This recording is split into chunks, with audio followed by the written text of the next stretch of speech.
27-июнга карата күндүн маанилүү жаңылыктары менен тааныштырабыз. Саламатсыздарбы?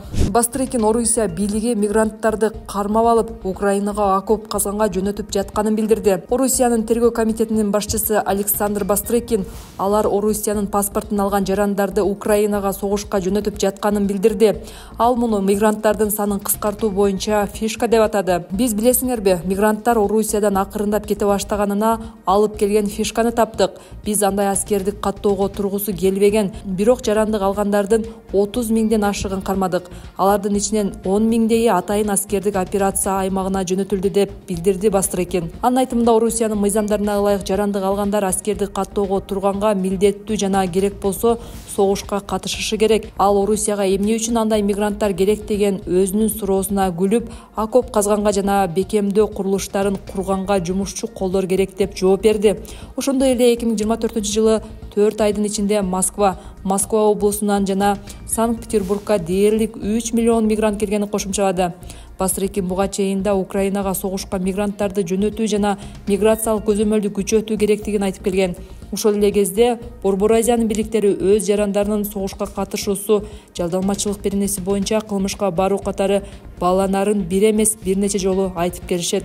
Кытай, Кыргызстан, Өзбекстан темир жолун куруу жөнүндө макулдашуу ратификациядан өттү. Тийиштүү мыйзам долбооруна 27-июнда президент Садыр Жапаров кол койду. Документти Жогорку кеңеш 19-июнда дароо 3 окуудан кабыл алган.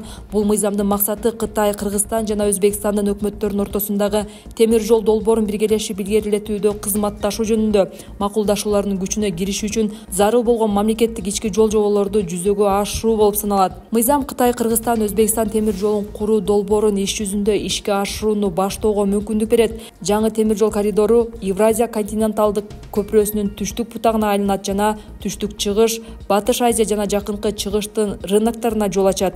Анын ичинде Түркияга жана андан ары Евробиримдикке жүк жеткирүүнү камсыздай алат деп белгиледи президенттин басма сөз кызматы. Буга чейин Кытай темир жолдун курулушуна 2 миллиард 350 миллион доллар өлчөмүндө насыя берери белгилүү болгон. Үч өлкө Кыргызстандын аймагында темир жол долбоорун ишке ашыруу үчүн биргелешкен долбоордук компания түзүшөт. Бул компанияда үлүштүн 51% Кытай темир жолдору алат.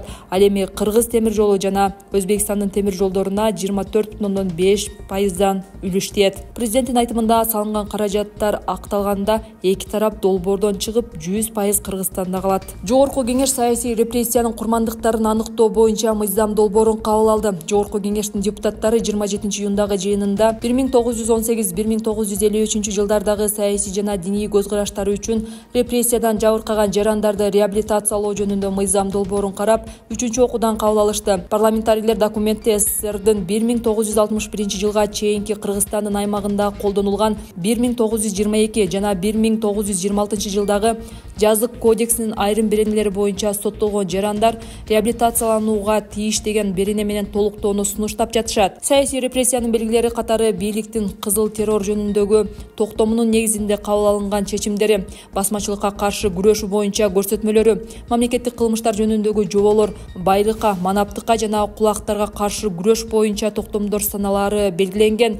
Мыйзамда реабилитация боюнча комиссия түзүү да каралган. Анын чечими боюнча адам саясий репрессиянын курмандыгы деп таанылган. Анын курамына бейөкмөт уюмдардын өкүлдөрү, окумуштуулар, мамлекеттик архивдин, акыйкатчы институттун, прокуратуранын, ички иштер министрлигинин жана УКМКнын кызматкерлери кириши ыктымал. Идеянын авторлору мыйзам долбоору сталиндик репрессиянын себептерин жана масштабын аныктоого, ошондой эле тарыхый адилеттүүлүктү калыбына келтирүүгө мүмкүндүк берерин баса белгилешти. Айрым маалыматтарга ылайык, бөтөнчө 1937-1938 жылдары күчөгөн репрессия учурунда Кыргызстанда 20 миңден 40 миңге чейин адам атууга кеткен. Жогорку кеңеш кыргыз тилин Б1ден төмөн эмес деңгээлде билгендер гана судья боло алат деген мыйзам долбоорун жактырды. Парламент депутаттары 27-июндагы жыйында мыйзам долбоорун дароо 2 жана 3 окууда кабыл алды. Бул мыйзам долбоорун депутат Шайырбек Ташиев демилгеледи. Анын айтымында ал мамлекеттик тилдин укуктук негиздерин бекемдөө, сактоо, кыргыз тилин колдонуу жана бардык категориядагы жарандар үчүн сот адилеттигине бирдей жетүү мүмкүнчүлүгүн камсыздоо максатында иштелип чыккан. Өзгөртүүлөр шайланган же азыр иштеп жаткан судьяларга эмес, судьялык кызматка талапкерлерге гана жайылтылышы керек. Ошондой эле документке ылайык жакын туугандары кылмыштуу топтордун мүчөлөрү болгон же оор кылмыштар үчүн соттолгон туугандары бар адамдар судья боло албайт.